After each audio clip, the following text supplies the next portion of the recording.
नमस्कार, मैं हूँ ज्योतिषाचार्य Usha Jain Bhatnagar. Welcome to my channel Usha's Creation. मेरा ये वीडियो एक ट्रांजिट बेस्ड वीडियो है जो जुपिटर के ट्रांजिट पर आधारित है। कल ही 20 नवंबर 2021 को जुपिटर अपना राशि परिवर्तन करने वाले हैं। तो सबसे पहले हम जुपिटर हमारे जीवन में किस तरह से प्रभाव डालता है इसके बारे में जान लेते हैं। जीवन में 4 मुख्य कर्म होते हैं, जिसमें संतान के जन्म के बाद सबसे ज्यादा जो महत्वपूर्ण कार्य होता है वो है उसका शिक्षा प्राप्त करना। शिक्षा प्राप्त होने के बाद उसका किसी व्यवसाय में संलग्न होना या नौकरी करना।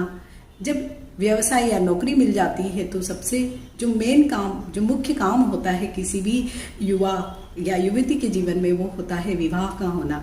विवाह के पश्चात संतान का जन्म होना। ये मुख्य 4 कार्य प्रत्येक के जीवन में गुरु के द्वारा ही गवर्न होते हैं।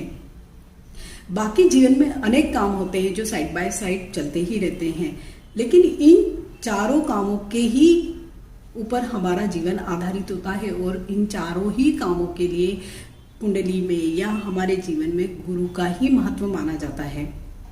तो गुरु का ये ट्रांसिट हमारे जीवन में बहुत ही महत्वपूर्ण होता है, क्योंकि अमूमन गुरु एक ही राशि में 13 महीनों तक विचरण करते हैं। जब भी कोई स्टार इतने लंबे समय तक एक ही जगह, एक ही राशि में विचरित होते हैं तो अपने शुभ अशुभ फल अवश्य ही देते हैं। गुरु हालांकि एक बहुत ही सौम्य ग्रह है, लेकिन फिर भी आपकी कुंडली में गुरु किस अवस्था में है, किस गोचर में अभी भ्रमण कर रहा है, उसी के अनुसार आपको शुभ अशुभ फल प्राप्त होंगे।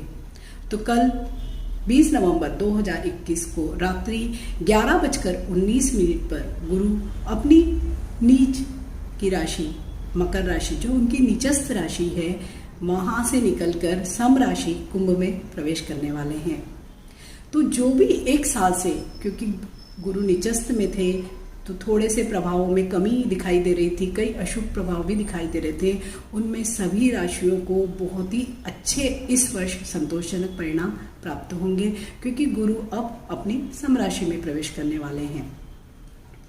इस पूरे ही वर्ष गुरु अग्रगामी भी होंगे, अस्त भी होंगे, लेकिन 20 नवंबर 2021 से लेके 13 अप्रैल 2022 तक गुरु का यही भ्रमण रहेगा। तो जो हमारे जितने भी प्रत्येक राशि के जो भी प्रेडिक्शंस होंगे वो 20 नवंबर 2021 से लेके 13 अप्रैल 2022 तक रहेंगे। उसके बाद गुरु अग्रगामी होकर मीन राशि में चले जाएंगे।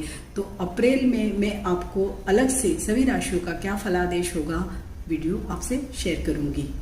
20 नवंबर से लेकर 13 अप्रैल तक गुरु 3 नक्षत्रों में भ्रमण करेंगे। सबसे पहला जो नक्षत्र होगा 20 नवंबर से लेकर 2 जनवरी तक का जो समय होगा वो होगा घनिष्ठा नक्षत्र का समय, वो उसी में गोचर करेंगे। और घनिष्ठा नक्षत्र का स्वामी है मंगल। तो गुरु व मंगल में मित्रता होने के कारण सभी राशि के सभी लोगों को अच्छे शुभ फल प्राप्त होंगे।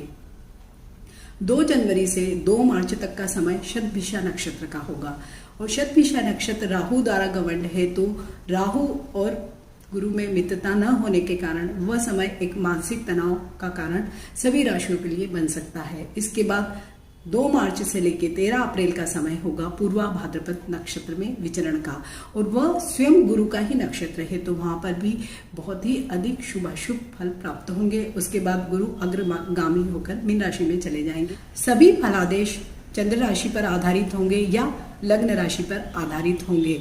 आप अपनी कुंडली में अपना लग्न देख सकते हैं। बात करेंगे धनु राशि में गुरु के गोचर की। गुरु स्वयं आपकी राशि में लग्न व 4th हाउस का लॉर्ड होकर 3rd हाउस में गोचर करेंगे। कुंडली का तीसरा भाव है पराक्रम का भाव।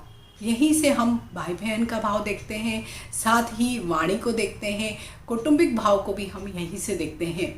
तो जब गुरु यहाँ पर स्वयं विद्यमान होंगे तो इन सभी ही चीज़ों पर अच्छा व बुरा दोनों ही प्रकार का प्रभाव हमें इस पूरे वर्ष दिखाई देगा। अपने सिबलिंग्स या अपनी एक्सटेंडेड फैमिली से आपको पूरे ही वर्ष हार्मोनी मेंटेन रखना ही पड़ेगी। अपने अहंकार व बातचीत पर आपको अवश्य ही ध्यान देना होगा और सभी रिश्तों को आपको सहज कर व सुलझा कर ही चलना होगा, अन्यथा इन सभी रिश्तों से आपकी इस वर्ष थोड़ी दूरी बढ़ सकती है, मनभेद व मतभेद बढ़ सकते हैं। विशेषकर आपको अपनी वाणी पर संयम अवश्य ही रखना होगा। ट्रेवल करते समय थोड़ी सी सावधानी आपको अवश्य ही रखना होगी, क्योंकि आपके इस वर्ष कई छोटी मोटी यात्राएं होती ही रहेगी। वहाँ पर आपको अपने स्वास्थ्य का भी ध्यान रखना होगा, साथ ही किसी प्रकार की चोरी या सामान गुम हो जाने की भी संभावना इस वर्ष दिखाई दे रही है। गुरु की 5वीं दृष्टि पड़ रही है सप्तम भाव पर, और सप्तम भाव है पार्टनरशिप का भाव। पार्टनरशिप भले ही वो पर्सनल लाइफ में हो या प्रोफेशनल लाइफ में। इट मीन्स अगर आप विवाह करना चाहते हैं, मीन्स एक लाइफ पार्टनर चाहते हैं, तो इस वर्ष वह अवश्य ही संभव होगा। अगर आप प्रोफेशनल लाइफ में भागीदारी में कोई व्यवसाय शुरू करना चाहते हैं तो वो भी संभव होगा। अगर आप अपने लाइफ पार्टनर को ही अपना बिजनेस पार्टनर बनाते हैं तो वो बहुत ही शुभ होगा और वो आगे जाके आपके लिए बहुत ही लाभदायक साबित हो सकता है। जो लोग प्रेम संबंधों में हैं उनके लिए भी यह वर्ष बहुत अच्छा रहेगा। वो अपने प्रेम संबंधों को मैरिज में मटेरियलाइज कर पाएंगे। अगर आप पहले से ही विवाहित हैं व वैवाहिक जीवन में कुछ मतभेद व तनाव या अनबन चल रही है तो उन सारी ही समस्याओं का निराकरण इस वर्ष अवश्य ही हो जाएगा। अगर आपका डिवोर्स या सेपरेशन का कोई लीगल केस पेंडिंग है तो इस वर्ष उसे जरूर ही पोस्टपोन करें। हो सकता है कि कई म्यूचुअल अंडरस्टैंडिंग के मार्फत आपका जो भी फैमिली प्रॉब्लम है वो इस वर्ष अवश्य ही सॉल्व हो जाएगा, क्योंकि गुरु की जो 7वीं दृष्टि है वो 9वें भाव पर पड़ रही है। इट मीन्स भाग्य का पूरा ही साथ आपको पूरे ही वर्ष मिलेगा।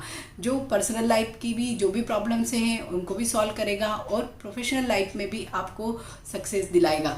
और गुरु की 9वीं दृष्टि पड़ रही है आय भाव या इनकम भाव, मीन्स 11वें हाउस पर। तो आय के नए नए स्रोत बढ़ेंगे और जो भी आय है उसमें स्थिरता आएगी, व्यापार का विस्तार होगा। हो सकता है आप इस वर्ष कुछ नए टेक्नोलॉजी को अपनाएं, इसके साथ ही आप नए लोगों को हायर भी कर सकते हैं। कुल मिलाकर देखा जाए तो आय के नए स्रोत पूरे ही वर्ष आपको इनकम जनरेट करते ही रहेंगे।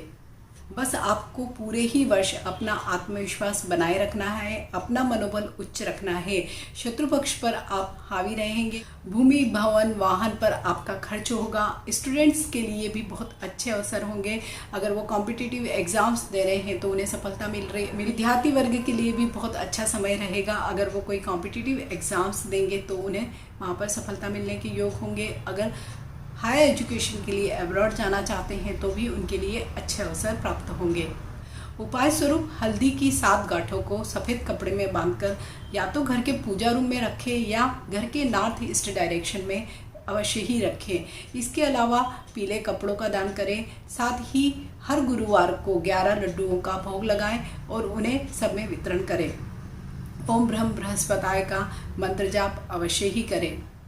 तो धनु राशि के सभी जातकों के लिए गुरु का एक गोचर बहुत ही शुभ फलदायी साबित हो, इसी शुभेच्छा के साथ में ज्योतिषाचार्य उषा जैन भटनागर। नमस्कार।